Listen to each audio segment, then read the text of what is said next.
আরেকটা আছে? আচ্ছা দাও, এটাও দাও। ইয়ে ইয়ে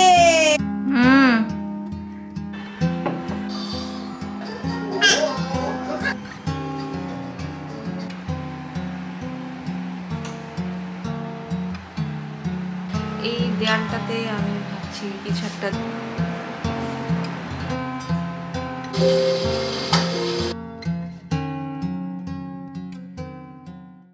হেমন্ত মানেই যেন ভীষণ রকমের সুন্দর একটা পরিবর্তন। আকাশের অনেক রকমের রূপ, সাথে গাছের পাতার পরিবর্তন। শিশিরে ভেজা সবুজ ঘাস আর মরে যাওয়া পাতাগুলো যখন ঝরে পড়ে, সেই পাতাগুলো যখন তুলি তখন মনে হয় কি পড়ে যাওয়া ঝরে যাওয়া জিনিসও এত সুন্দর হতে পারে।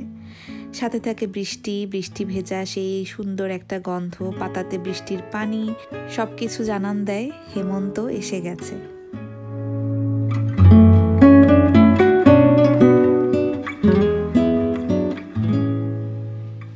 আজকে আমার ঘরেও একটা হেমন্তের ছোঁয়া দেওয়ার চেষ্টা করব, একটু পরিবর্তন আর কি সিজনের সাথে সাথে।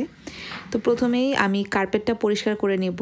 এই বেকিং সোডা দিয়ে কিছুক্ষণ রেখে তারপরে ভ্যাকিউম করে নিলে এটা একটা ডিওডোরেন্টের মতো কাজ করে। দেখা যায় যে কার্পেটে বাচ্চারা খাওয়া দাওয়া করলে এটা সেটা ফেলে, অনেক কিছু পড়ে যায়, তো স্মেলটা দূর হয়ে যায়। আর এদিক থেকে আমি আমার ফলের ঝুড়িতে যা যা আছে সব কিছু বের করে নিচ্ছি। আমি কিন্তু প্রতি বছরে দেখা যায় যে ডেকোরেশন করি, আবার সিজন শেষ হলে সেগুলো তুলে রেখে দেই পরের বছরের জন্য। এতে করে মানে বছরে একবার নতুন একটা লুক আসে। আর এগুলোতে যে খুব আহামরি খরচ তাও না, দেখা যায় কুমড়া দিয়ে আমি আমার ডেকোরেশন করে থাকি। কারণ এই ফল সিজনে যখন বাইরে যাবেন এত এত অ্যাক্টিভিটি, পামকিন প্যাচ, পামকিন নিয়ে, কারণ এটা একটা হারভেস্টিং সিজন আমেরিকাতে। বাংলাদেশে যেমন পিঠা উৎসব বা ধানের একটা সিজন থাকে, এখানে কুমড়া, তারপরে ভুট্টা থাকে, তারপরে ক্যাবেজ থাকে, বিভিন্ন রকমের। তবে ওরা এই পাতা ঝরা, তারপরে কুমড়া, এই থিমগুলো দিয়ে বেশিরভাগ দেখা যায় যে পামকিন প্যাচ হোক, ঘরের ডেকোরেশন হোক, সব কিছু দিয়ে একটা ফল ভাইব আনার চেষ্টা করে, যেটা কিনা খুবই খুবই কোজি আর আরামদায়ক লাগে দেখতে। হ্যালো হ্যালো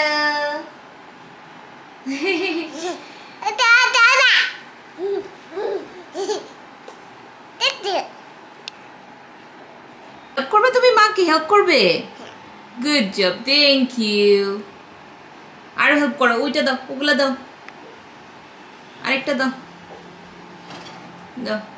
থ্যাংক ইউ এলনাস, গুড জব, মাশাআল্লাহ। হ্যাঁ হ্যাঁ, আরেকটা আরেকটা, আচ্ছা ঠিক আছে, আরেকটা কোথায়? আরেকটা।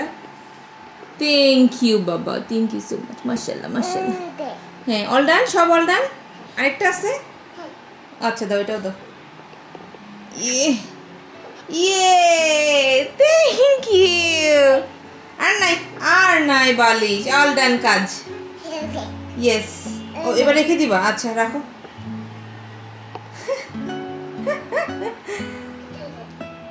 প্ল্যান হচ্ছে এই গাছটাকে এখান থেকে সরাই ফেলবো। এলি, তুমি আমাকে হেল্প করবা? You want me to help? So এটা নামায়ে তুমি এটা রেখে দাও। হেল্প করলে এটা রেখে দাও, এটা ওইদিকে রেখে আসো। থ্যাংক ইউ আল্লাহ।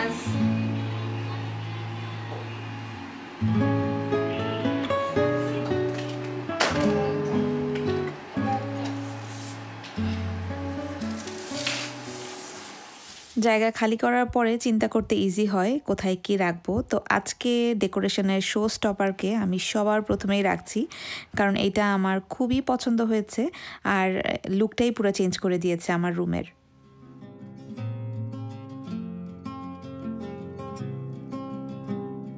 আমি এই স্টেমগুলো অ্যামাজন থেকে কিনেছি, এত রিয়েলিস্টিক।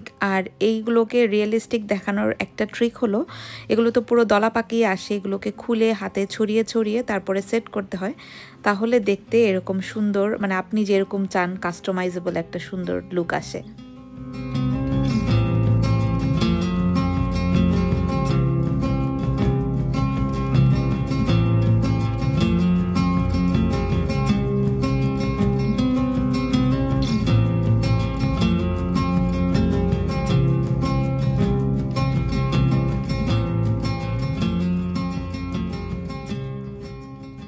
সোফা হোক কিংবা বেড, থ্রো ব্ল্যাঙ্কেটগুলো ছড়িয়ে রাখলে, বেশি বেশি করে পিলো দিলে দেখতে এমনি লুকটা অনেক আপলিফটেড এবং কোজি একটা ভাইব আসে। বাট আমার তো বাচ্চাদের ঘর, আমি যত বেশি জিনিস দিব এগুলো তত বেশি আমার গোছানো প্রতিদিনের জন্য কঠিন হয়ে যাবে। তো আমি একদম মিনিমালিস্টিকভাবে যতটা করা যায়, একদম এসেনশিয়াল জিনিসপত্র ওগুলোই রেখেছি। তো এই তো আলহামদুলিল্লাহ আমার কাছে ভালোই লেগেছে।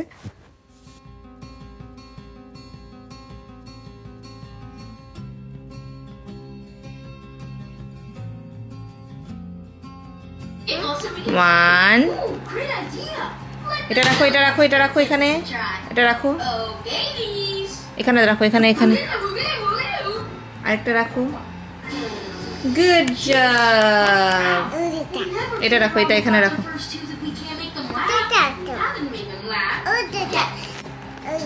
রাখো রাখো ডেকোরেশন। অ্যামেলিয়া স্কুলে ছিল, তো এলনাসকে নিয়ে আজকে ডেকোরেশনটা করেছি। অ্যামেলিয়ার আসলে ওরকম সময়ও নেই, এই জন্য আর ওকে এবার দিইনি। তো ভাবলাম ওকে ঘরটা ডেকোরেট করে সারপ্রাইজ দিব, স্কুল থেকে এসে দেখলে খুশি হয়ে যাবে। আর ক্যান্ডেল রাখার মতো দুঃসাহস আমি আমার কফি টেবিলে করতে চেয়েছিলাম, পরে আমার মেয়ে বুঝিয়ে দিল যে না, এই জিনিস তো এখানে রাখা যাবে না মা। তো এই তো সিম্পলের মধ্যে এটাই রেখেছি। আসলে বেসিকলি ওরা এটা দিয়ে খেলে, তো এমন জিনিস রেখেছি যাতে ওরা না সরায়, খেলে আবার এখানেই রেখে দেয়, অথবা সরিয়ে ফেললেও সমস্যা না হয়। তো এখন হলো আমার যে টিভির পাশে শেলফটা আছে, এইটা একটু জিনিসপত্র এদিক সেদিক করবো আর কি। এটা এমনিতেও একটা সুন্দর একটা জায়গা হয়েছে। আমি যেহেতু সিজনাল চেঞ্জ করি, তো দেখা যাবে যে টুকটাক জিনিস এটা চেঞ্জ করলেই চোখের সামনে মানে একটু চেঞ্জটা বোঝা যাবে, ভালো লাগবে। তো আমি যে আমার ঘরে যে স্টকে কুমড়াগুলো ছিল ওগুলো কিছু কিছু এখানে রেখেছি, কিছু কিছু ডাইনিং, মানে পুরো ঘরেই মোটামুটি আমি কুমড়া দিয়ে সাজিয়েছি। আর এই যে এটা আমরা লেকতাহু গিয়েছিলাম, সরি জুন লেক গিয়েছিলাম এলনাস যখন একদম 3 মাসের ছিল তখন। তো তখন যাওয়ার পথে এই যে এটা অ্যামেলিয়া নিয়েছিল, সেই জিনিস আমি এখনও রেখে দিয়েছি। আর এটা একটা সুভিনিয়ার হিসেবে আমার ঘরে থাকবে। প্রত্যেক ফলে আমরা এখান থেকে এটা নিয়ে মানে এটা রাখতে পারবো। তো এই তো ফাইনাল লুক এরকম, খুবই কোজি আর এত মানে আদর লাগছিল আমার কাছে পামকিনগুলো দেখে। বেশিরভাগ পামকিনই হচ্ছে ডলার ট্রি, আর টার্গেটের থেকে হচ্ছে যেই কুশনের যেই পামকিনগুলো সেগুলো টার্গেট থেকে নেওয়া হয়েছে। এবার হচ্ছে আমার ডাইনিংটা একটু চেঞ্জ করব। এবারের থিম হচ্ছে বার্নড অরেঞ্জ টাইপের। আমি ব্রাউন কালার খুঁজেছিলাম, আমার ব্রাউন কালার খুব ফেভারেট, মানে ভালো লাগে, বাট মন মতো কালার পাইনি। তারপরে ভাবলাম যে না, এটা দিয়েই দিই। আর টেবিল ক্লথ কিন্তু অন্যতম একটা মানে কালার চেঞ্জিং অপশন আপনার ঘরের থিম চেঞ্জ করার জন্য। সো এইটা কিছু কিছু জিনিস চেঞ্জ করলেই দেখা যায় যে ঘর একটা ডিফারেন্ট সুন্দর লুক চলে আসে। ডাইনিং টেবিলের এই টেবিল ক্লথ আমার মতে একটা।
দেয়ালটাতে আমি ভাবছি কিছু একটা দিব, কারণ অত বেশি খারাপ লাগে না, আবার মনে হচ্ছে যে ঢুকেই যখন এই জায়গাটা দেখি এই জায়গাটা পুরোটাই ব্ল্যাঙ্ক লাগে।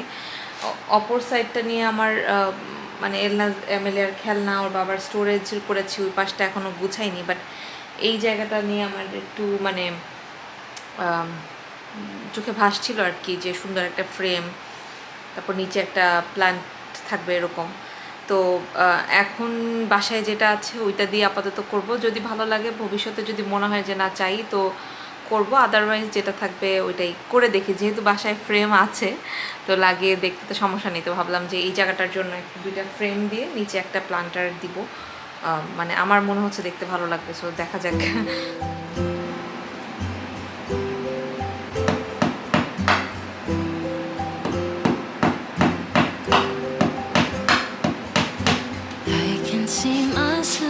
Someone else, I got used to having you around. Still I just can't make it make sense. So I'll admit I have my doubts. Darling, how do we become strangers? There are answers I can't find. Was there something in your touch that slowly started changing? We were lost before we realized, too afraid to cross the line. You and I, we were slowly breaking. But there are reasons we'll never find out, like how we burned out with no goodbye. Was it in the time or the way we shut up dry? We were falling even when we tried to climb. Guess some love's just left behind. Guess some love's just left. এই ছিল এই বছরের হেমন্তের বা আমার ঘরের ফল decoration. প্রতি বছরই তো করি, চ্যানেলে আপনাদের সাথে শেয়ারও করি ভিডিওগুলো। তো কেমন লাগলো অবশ্যই কমেন্ট করে জানাবেন। আপনাদেরও বৃষ্টি ভেজা দিনগুলো অনেক ভালো কাটুক, ঘরে পরিবারের সাথে অনেক আনন্দে আর মন ভালো করার মতো দিন হয়ে থাকুক। দেখা হবে পরের ভিডিওতে আমার জীবনের অন্য কোনো একটা দিন নিয়ে। আজকের মতো বিদায় নিচ্ছি। আল্লাহ হাফেজ।